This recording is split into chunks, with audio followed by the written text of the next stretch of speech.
কিন্তু কিছু নামধারী মুসলমান আছে, কিছু নামধারী নেতা আছে, তারা বলে তন্ত্র মন্ত্র, কথা বলেন ঠিক কিনা?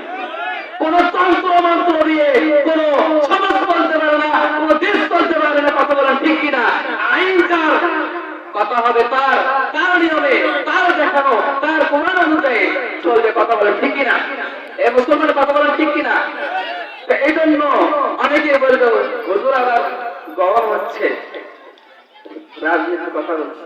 কোন রাজনীতির কথা এটা না। যে কার কথা? কার কথা? আল্লাহর কথা।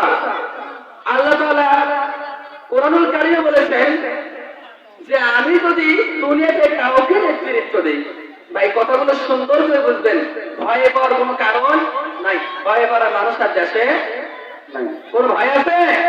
নাই। তো আল্লাহ তাআলা কি বলেছেন সুন্দর করে বুঝবেন।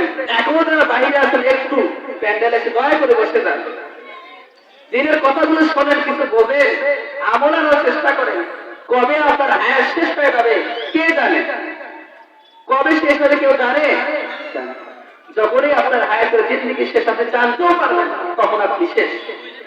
এইটা কি বলতেছিলাম যে আল্লাহ বলেছেন যদি কাউকে ক্ষমতা দেই তাকে 4টি কর্মসূচি দিলাম। কয়টি? জোরে কথা বলবেন, কয়টি? 4টি। আর ওরা কয়টি? 4টি। একটু ফাঁক গুলো একটু কি পূরণ করে নেই, জিকির করে লা ইলাহা ইল্লাল্লাহ, জোরে লা ইলাহা ইল্লাল্লাহ, লা ইলাহা ইল্লাল্লাহ, লা ইলাহা ইল্লাল্লাহ মুহাম্মাদুর রাসূলুল্লাহ। সকলে বলি সাল্লাল্লাহু আলাইহি ওয়াসাল্লাম। তো ভাই কি বলতেছিলাম যে আল্লাহ তাআলা বলেছেন কাউকে যদি আমি দুনিয়াতে নেতৃত্ব দিই, কি দেই ভাই? নেতা বানাই, তো আমি তাকে 4টি কর্মসূচি দিয়ে দিলাম। কথাগুলো সুন্দর করে শুনবেন, কারণ এই আয়াতের ব্যাখ্যাটা ডিসিশন তাফসীর খুব কমে হয়েছে, কথা বলেন ঠিক কিনা? এই কথা কমে হয়েছে কারণ ভয়ে কেউ বলেনি, কথা বলেন ঠিক কিনা? ভয় করা যাবে? কাকে ভয় করতে হবে? মুসলমান কাকে ভয় করবে? কোন নাস্তিককে, কোন মুরতাদকে, কোন কাফেরকে না, মুসলমান একমাত্র ভয় করবে আল্লাহকে। জীবনে দেহের মধ্যে এক বিন্দু রক্ত থাকাকালীন মুসলমান কোন বাতিলের সামনে, কোন নেতার সামনে মাথা নত করতে পারে না, কথা বলেন ঠিক কিনা?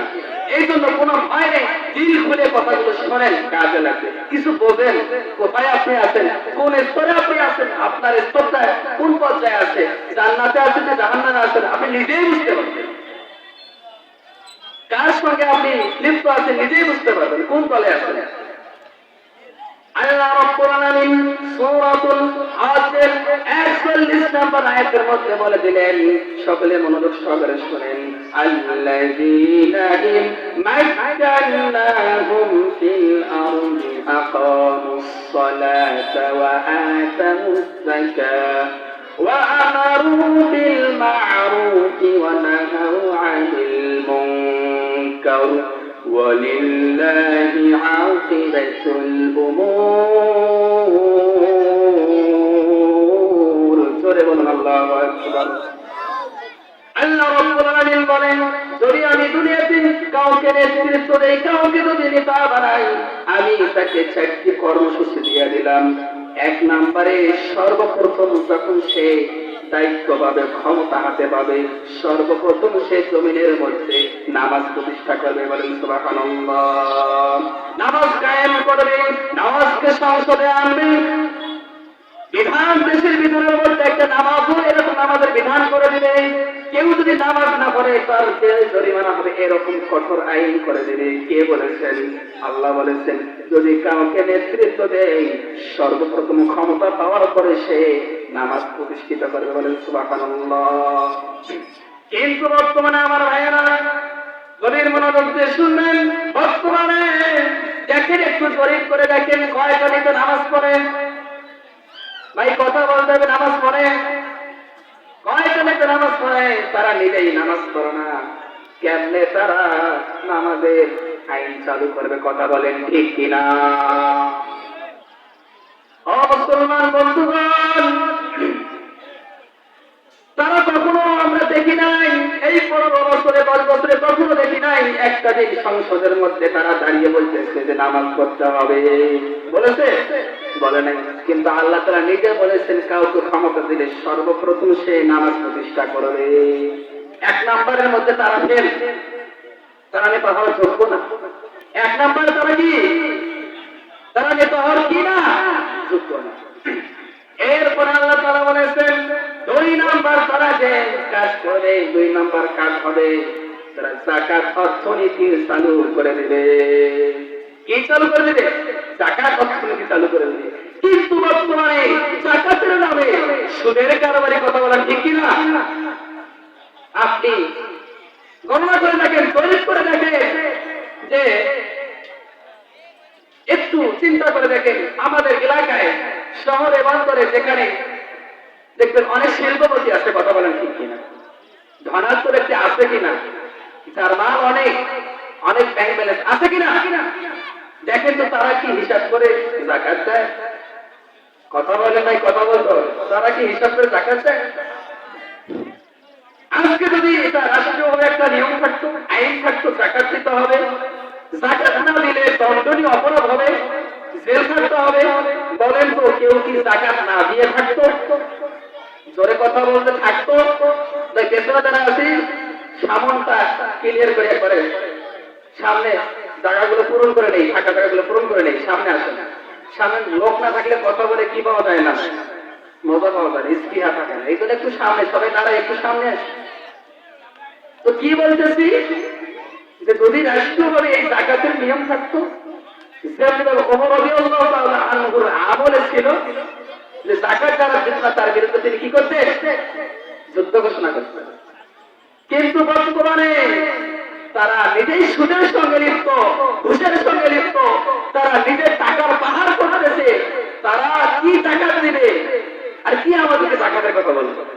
এই কারণে আজকে আমাদের দেশ বড় দরিদ্র। যদি শিল্পপতিরা, ধনাত্ম ব্যক্তিরা, টাকাওয়ালারা, পয়সাওয়ালা যদি হিসাব করে যাকাত দিত, কোটি কোটি লক্ষ কোটি পার হয়ে যেত যাকাতের টাকা, কথা বলেন ঠিক কিনা? এই দেশের মধ্যে কোন গরিব বলে কেউ থাকতো না, সকলেই যাকাতওয়ালা হয়ে যেত, কথা বলেন ঠিক কিনা? কিন্তু ভাই আপনি খোঁজ নিয়ে দেখেন অন্য দেশের মধ্যে তারা টাকার অর্থনীতি বানাইছে, কথা বলেন ঠিক কিনা? টাকার পাহাড় করেছে, কিন্তু তারা নিজেও যায় না, আমাদেরকেও বলে না। নাম্বার 2ও তারা কি ফেল, কথা বলে, তারা নাম্বার 2ও কি কথা কি বোঝা যাচ্ছে? নাম্বার 2ও তারা কি ফেল করেছে। তারা নাম্বার 2ও তারা নেতা হওয়ার কোন যোগ্য, কারণ তারা কোরআন অনুযায়ী তারা কি বিধান দিচ্ছে না, আইন করতেছে না। আজকে যদি যাকাত চালু থাকতো, আমি তো মনে করি কোন ব্যক্তি আর না খেয়ে থাকতো না, কেউ গরিব থাকতো না, সবাই কি টাকাও লাগে। এই জন্য মুসলমান বন্ধুগণ তারা নিজেই নামাজ পড়া না, নিজেই যাকাত দেয় না। এরকম নেতা যদি আমাদের সামনে থাকে, আমাদের দেশে থাকে, আমাদের সমাজে থাকে, শুধু দেশে নয়, একটা ফ্যামিলির মধ্যে এরকম স্বার্থপর ব্যক্তি থাকে, তার দ্বারা কোনো কল্যাণ হতে পারে না, কথা বলেন ঠিক কিনা? তার সামনে যদি জনগণকে যদি হত্যা করে, যদি রাইফেল দিয়ে বন্দুক দিয়ে হত্যা করে, তার অন্তর কাঁপবে না, কথা বলেন ঠিক কিনা? কারণ তার মধ্যে কোরআন নাই, কোরআনের কোনো জ্ঞান নাই, রাসূলের আদর্শ রাজনীতি নাই।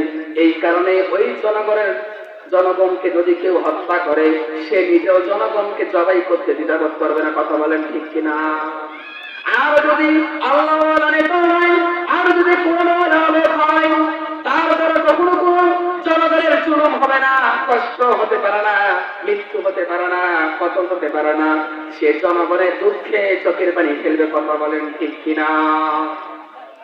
এরপরে আমার বন্ধুগণ আসেন 3 নম্বর আল্লাহ কি বলেছেন? 3 নম্বরে আল্লাহ তাআলা বলেছেন, নেতাকে আমি যে 4টি কর্মসূচি দিয়েছিলাম, 3 নম্বরে সে ভালো কাজের আদেশ দিবেন। কি কাজের আদেশ, কথা বলেন, জোরে বলেন, কি কাজের আদেশ? এমন ভাবে উত্তর দিতে হবে যেন বাইরের লোক মনে করে ভেতরে কি হচ্ছে, তারা যেন চলে আসে। তো কি বলেছেন আল্লাহ? যে 2 নম্বরে 3 নম্বরে তাদেরকে আমি যে দায়িত্ব দিলাম, তারা কি করবে? ক্ষমতা পাওয়ার পরে ভালো কাজের নির্দেশ দিবে, ভালো কাজের নির্দেশ দিবে। তারা নিজেই ভালো কাজ করে না, তারা আবার আমাদেরকে কিসের ভালো কাজের নির্দেশ দিবে? কথা বলেন, তাড়াতাড়ি বলে সন্ত্রাসবাদী বন্ধ করতে হবে, মদ বন্ধ করতে হবে, গাঁজা বন্ধ করতে হবে, ইয়াবা বন্ধ করতে হবে, ধর্ষণ বন্ধ করতে হবে, খুন বন্ধ করতে হবে। তারাই আবার রাত্রে দুপুরে মধ্যরাতে তারাই গভীর রাত্রে মদ খায়। কথা বলেন সত্যি না? তারাই খুন করে, তারাই মুসলমানদের জুলুম করে, তারাই আবার ধর্ষণ করে। কথা বলেন ঠিক কিনা? এরকম নেতা দিয়ে আমাদের জনগণের কোন কল্যাণ হতে পারে না। আর আবার তারা যদি এরকম নেতা আসে তো কিয়ামতের দিন আল্লাহ আমাকেও বলবে যে বান্দা তোমার আমানত দিয়েছিলাম, ভোটটা তোমাকে আমানত দিয়েছিলাম, তুমি তো সাপোর্ট, এই সাপোর্টটা তোমার একটা আমানত ছিল, কিন্তু তুমি কি কোথায় চিন্তা মেরেছিলে মনে করে দেখো। ব্যাধিন মুনাফিক ছিল, তুমি তাকে কি করেছো? সিল মেরেছো। আজকে তোমার কারণে আজকে সে ক্ষমতা পেয়ে এরকম খারাপ কাজ করেছে, ক্ষমতার অপব্যবহার করেছে। আজকে যাও তুমি তার সাথে কই দাও। এজন্য আমার ভাইয়েরা 3 নম্বর আল্লাহ বলেছেন যদি কাউকে ক্ষমতায় দেয় সে 3 নম্বরে সে কি করবে? 3 নম্বরে সে ভালো কাজে নির্দেশ দেবে। কথা বলেন ঠিক কিনা? ভালো কাজে নির্দেশ দিবে। আর 4 নম্বরে সে খারাপ কাজ নিষেধ করবে। খারাপ কাজকে কি করবে? নিষেধ করবে। তারা কেমনে, আমি চিন্তা করি তার যারা ছিল তারা কেমনে খারাপ কাজে নিষেধ করছে?